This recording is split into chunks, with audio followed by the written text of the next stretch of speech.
Death Prophet in mid-game and stuff like that, but looks like he can play pretty aggressive. My one worry for Queen of Pain is playing into That's the one thing. I'm seeing a lot of heals that could just... See, it's fun. Looks like there should be a lot of battling, which I...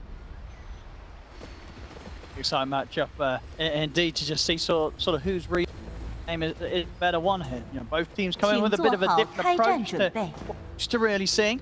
Yeah, and let's see if this Chen counter versus the Beastmaster is going to come into play. I've seen a lot of players, they adapt when playing versus the Chen. You know, you go for this Dominator build, of course, and then you want to go Overlord on Beastmaster, but Chen can just Q Shard, and then you can just steal the Ancient. That's at 15 minutes if he does want to go down that route on Chu. But what I've seen on the Beastmasters is then they just build Wraith Factors. They just keep the Dominator as a regular Dominator. They don't upgrade it Overlord. But we'll see how it all goes down and who adapts to what. Tree is in the game, so 3 heroes run top. The Quelling Blades are in action. Gotta start cutting those trees. Tree. Force Hero did get butchered quite a lot. Nature's Guise no longer provides that heal amp. However, Leech Steed is still an incredibly strong.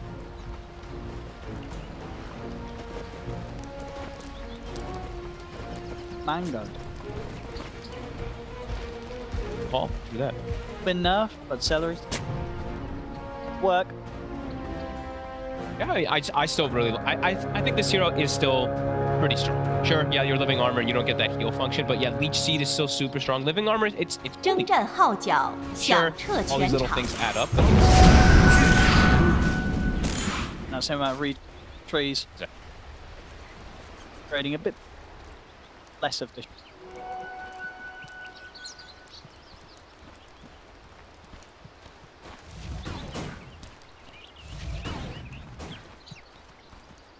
Let's see. I'm looking forward to see like what the Chen can do, how much pressure he's going to be able to pull off of Yuragi, because the Sklark, just a lane that could be maybe a little difficult with all that spam, but let's see if the just Divine Favor plus the Headdress is able to offset it and allow Yuragi to get...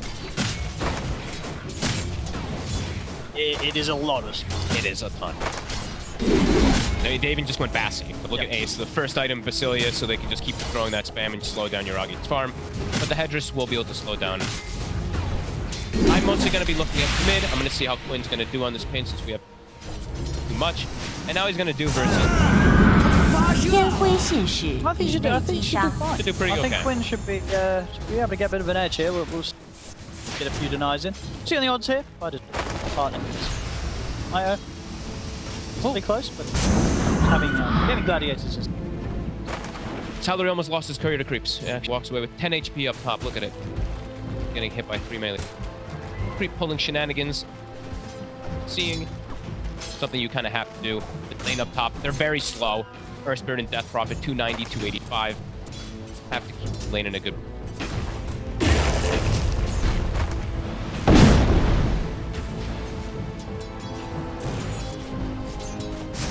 Not hiding around.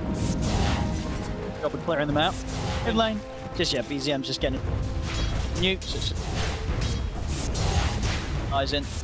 Quinn just using his like kind of only to dodge out those blasts that are coming out from BZM. Time. In front of him. Prioritize. But he's gonna be able to fill the bottle while BZM go bottle of the floor. Maybe contesting those runes to slow down Quinn a little bit here. Quinn.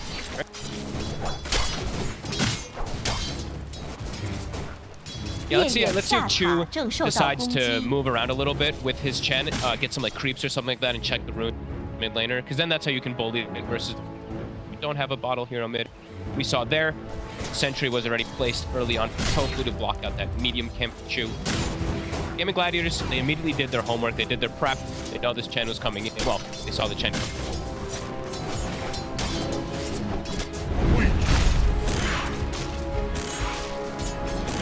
Well, both safe laners, they're doing fine. You ain't getting bullied out, and especially the fact the bottom lane with, to the moment, the spam much for Yuragi. He's able to safely step up and hit creeps.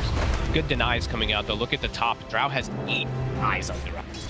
Actually, across the board, they have a lot of denies. Like, you're right, Gaming Gladiators, they've 19 denies across the board right now. The only 5 denies. That is here in just the first 3 minutes. Starting to actually pull ahead of mid. playing really well around those blasts. Top lane though. Gladiators, they'll be able to strike down DM. A little too much. Crossed out Draco. Chase him out the lane, take him down, then we'll set up a seller. This is an explosive start, really, for Gaming Gladiators. It certainly is. We're already seeing the 1k gold showing up on the top just 3 minutes in. And you're kind of feeling it overall on the lanes. They've got that little bit of an edge everywhere right now. DM having a very slow start top. Their lineup also can snowball pretty hard. You know, we were talking about how OGs, they have this kind of big snowball if they're possible to get an advantage with the Chen and that Death Prophet, but Gaming is absolutely possible with it too. Drow with Beastmaster and then Drowra with Queen of Pain. These heroes, Quap loves to play with that. That extra little bit of right click and stuff like that is very nice. Dragons. They put the range creep in deny. That's not going to clear any of the width. Shout again. Yeah. And yeah, of course, the struggle that's there for OG is Gaming Gladiators throw this sort of lead. Having to Slark as your carry. This is one of those heroes that really suffers if kind of fights start getting forced earlier than wants to be present. Quinn is probably contested rune. Quinn is freely filling up the bottle. He's keeping BZM kind of low too with the way that he's playing aggressive in his face. He's just standing on the hill. Look at him, he's just blinking in. He just looked BZM constant. Incredibly aggressive. Going on, but at the moment there isn't. I'm so scared for DM up top. The way that this lane has already started, we see like the tree and Drow, there's so much slow. If he steps up too far, he's just gonna get chased out from the two. Very good start. I mean, how do you even play this top lane now? You gotta keep pulling.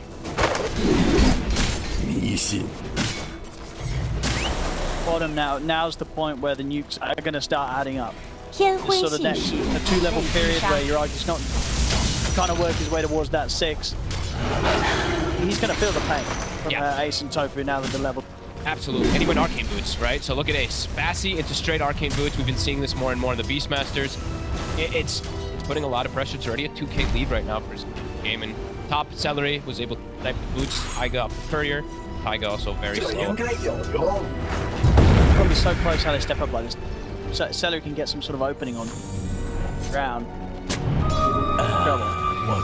Powering though, and very fortunate for OG. BZM's able to grab that. That would not one that OG would have had fun with. Quinn was able to grab that himself as the Quap. At the same time also, Tofu, he just walks in, takes both bounty runes bottom that were there just waiting. Gets the B ward immediately. Everything looked Gladiator's favorite.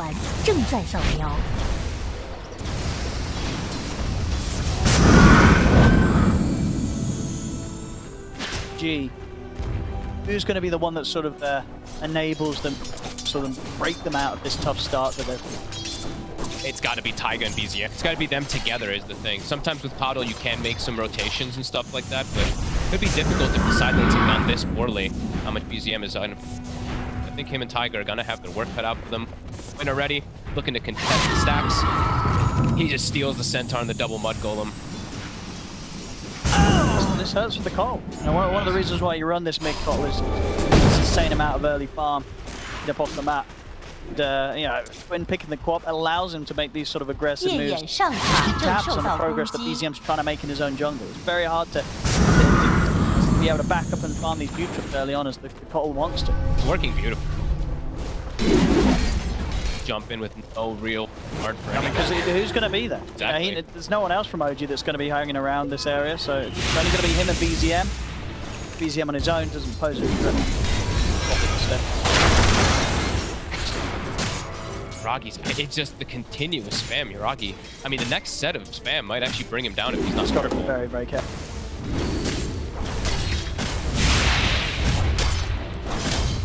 Nearly there, halfway through level 5. Once the 6 is there, then less threatening. Maroon, Taiga's TPing, but it's a bit too late, so Quinn, he's gonna get a free one, a very nice one too, that illusion. Very low level. This towards the bottom lane, I mean, Yuragi 3-6 would be pretty huge. creep away. This would be a very awkward time for Yuragi to get caught. Quinn can just go in on Chu. Go on the Chen. The question is if they want to dive into tier 1 as well. TPs are coming in, clear out the wave, and Yuragi's just hoping he can at least get this next creep. Tiger tries to set up onto Quinn. Now in time, Yuragi has now got the 6. So difficult for Gaming Gladiators to make any further moves down here, especially with the fact that OG responded with... Yeah. Quinn's still got the 6. He can look to burst this. He's in with the jump. It's going to be BZM going down. Quinn, he's going to blink back up in a few seconds, so he should be able to get away. They'll use the telekinesis also to just make sure Yuragi can't get in range for a pounce. Quinn's out of there. He's just going to TP to base. No funny business. Maybe they find Tofu here. They will connect. A little bit of something there for OG, but yeah, not getting Quinn to make that play, and BZM going down. All 3 cores absolutely free farming. Helm of Dominator is done. I can direct show solo this. Up top? Yeah, on a TP. That's concerning. I mean, this Death Prophet is gonna have a really difficult time this game. Sure, we mentioned there's the chance of them having some type of heals and stuff like that when a mech and all that comes out, but when is mech gonna come out now? It's gonna be very delayed with the way that all this has been going on. The way the lanes have gone down. So this Death Prophet, very squishy, and eventually there will be a drow with the shard too. And there should be another freebie for him. Steps up, finds Chu. Off pick is working perfectly. They're gonna have so much damage. It's gonna be quite explosive on this side of Gaming Gladiators. Let's go at the bottom. So much AoE as well. Which is just gonna make it that even bit harder for Yuragi to ever even consider turning up as a Slark. It doesn't matter if he's got the Shattered. They'll have all this sort of AoE to spam him out through it. And look at the build that Yuragi's going for too. Going for a fighting build rather than going for like the Echo Saber. It's risky. Into the but I think at the same time he feels like he has to, because the game's speeding up. Gaming Gladiators, they're going to be forcing issues. He's got to turn up and be able to do something. It's not going to be easy. He will still die very, very quickly as this. Let him cook. But I think definitely just going the OG. Realize the state of the game right now is not great. Every player has their own idea about the way they want to play the Slarks and stuff like that. Let's see if Yuragi's is right this time. They have to start getting DM back into the game. Got EXO up, BZM, make a move top, he's level 8. They can get on top of Diracho, they could get a kill up. Be up to Taiga if he gets... Quinn's ready with a TP and he's Arcane Root. So finds a very trinket. Explosive Quap ready to TP up towards the top lane. Gladiators won't take a fight. They overextend. Done into Taiga. He's got the tome coming now on the curve. Same thing for Chu, not quite 6, so no Hand of God available. They have to be very careful how they commit. They overextend too far up here. They go for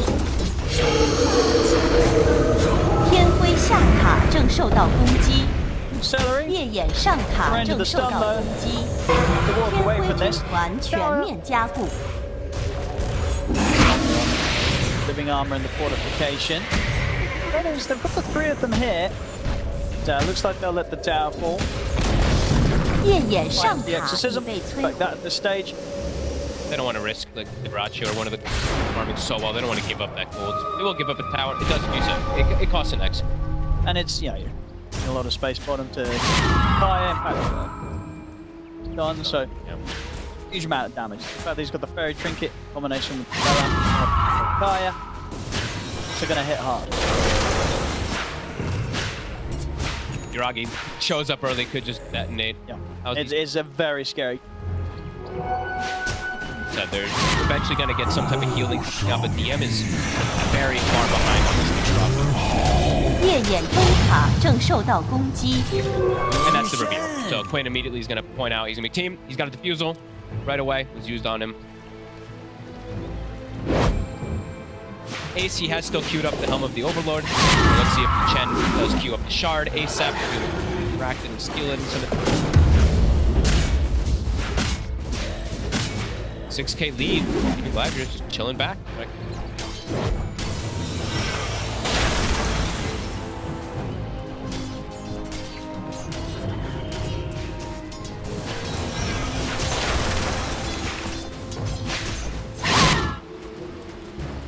towers to take as well. Game Gladiators have such a lead, and this isn't even including any potential tower goal. 6k lead when you haven't taken a tier 1. Just goes to show how much you're playing from the map alone in terms of just creeps and lane domination. Absolutely. And they have a pretty good hero to do that with domination too, is when you have Beastmaster with the Hawk. So he's just scouting everything out also. If you look, there's a Hawk in mid. They had a Hawk behind the bottom tower as well. So they can see any of this movement gonna come out from the travel coddle. They'll be... Plus solution, Iragi will be able to do that and quite... Well, complicates things with trying to de-walk, finding a Hawk. Very fragile. Right Very, very dead. They get a return kill. Likely Quinn. He's got Blink back up. Tofu. He may have run out of options here. Again, support to be found. Cause very much loving life. Gladiators. Yeah, I don't think they're done that whatsoever. Now gets a power rune. Again, an illusion rune this time. It's a good rune this game. Playing silences. We saved his life. On him. And that is pretty much the helm of... So pace of the game is gonna... I feel like it's gonna start accelerating very much so. Gaming Gladiators, if they get like one more kill, then it's a straight Roshan immediately right afterwards. I mean, at this point, is the strat now, are you just trying to give Chu farm and get him that shard ASAP? The thing is, he's got Holy Lock queued, so he's building toward this first, so it's gonna take a long time for him to get 1,500 gold to build counter that. He has gone down the route. Would you want him to see him get the shard before finishing the hunt? I mean, at this point, he's already committed, so he can't. Want to try to get Token, but this time round, they're not even going to get him. The Roar's there, Tiger's gone, Yuragi having to use the Shouted Dance to run. Quinn, let's try and chase this, so up the TP out, they've got the ult ready to stop it. Zeller, ultimate position, Yuragi's gone. Now the tower will fall as well. It's up to an 8k lead in 15 minutes. Gaming Gladiators, they are making this start of the game look easy. Look at mid too. Duracho's just taking the tower. Are they gonna punish this? Surely they should. Nice. If he's able to force back up the high ground because Hurricane Pike done. Super farm. They've got a couple of stuns. TPs are coming over. Can they kill him though? And Tiger really wants to. He's going in for it, but the gust is up, pushes them back. They're not going to get him. They're not going to get him. Duracho's fine. Boom jumps in. He's still got a Sonic Wave to play with as well. We'll drop it on Tiger. Tiger still alone. Doesn't want to jump in aggressively. He's not even going to need to. Ace swings by from the side, throws in the axes, takes out Tiger. Quinn's just ready to dive in and look for Chu. Under the tower they go. Chu falls. The tier 1 as well goes down. 10k lead. Gaming Gladiators, they are just rolling over OG here. No mercy today. And with those kills, like we were mentioning, you get 1 or 2 kills, they're right up just instantly easy rush. Yeah. Not a chance for OG to do anything about this. They don't have any hero. There's a sort of jumping and trying to contest this. Maybe Tiger, but it's only just respawn. Wouldn't be able to make it in time. It goes down too fast. Oh, and this game is accelerating too fast. There's a mech on Celery. Even the tree is farmed. Tofu, as we mentioned, he was pretty conscious of some of his moves here. He died, but pretty much has 4 stab. They're huge. 10,000 gold ready. And now they can start getting this itemization too to keep this ball rolling. Duracho hasn't queued up the shard just yet, but it's a very nice shard game on the Drow playing versus this healing that might come out from OG, but is OG even going to be able to mount a defense versus this aggression that's not coming out from Gaming Gladiators? So far, look how far away he is from his shard. This pace is a question if he's going to be able to get it before the game ends. Absolutely. Tofu even has an Illuminate stolen. And look, they're prepping already for top. He puts a deep ward behind tower, a ward up on the triangle as well too. He has Illuminate, so this also is going to be really strong for them to go aggressive plays. Happy to go in, he's got Sonic Wave in a second, and engages the Kaya Sands plate now. He's tanky. He's very hard to kill. He's looking at the silence, catches quickly. With the ult. catches onto DM and Tiger. Ace has got the roll onto BZM. This is looking like it's going to be a team wipe. Everybody going down on OG. No amount of Spirit Siphons enough to save DM. 天辉 Oh, and 上 it's over. 塔正受到攻击。 I think they might actually just call it. They might. I think now the Rax might just die. And we're There over it is. 17 minutes in. They called it. All right, Holy well, moly. as we said, they were trying something a bit different. You know, coming in with some different heroes. And the different heroes definitely won't get that yet. Is we won this game. I mean, we didn't die at all. Very, very smooth showing from him. I mean, smooth showing across the board there. There wasn't much of a game to compare at all. This was over pretty quickly for them.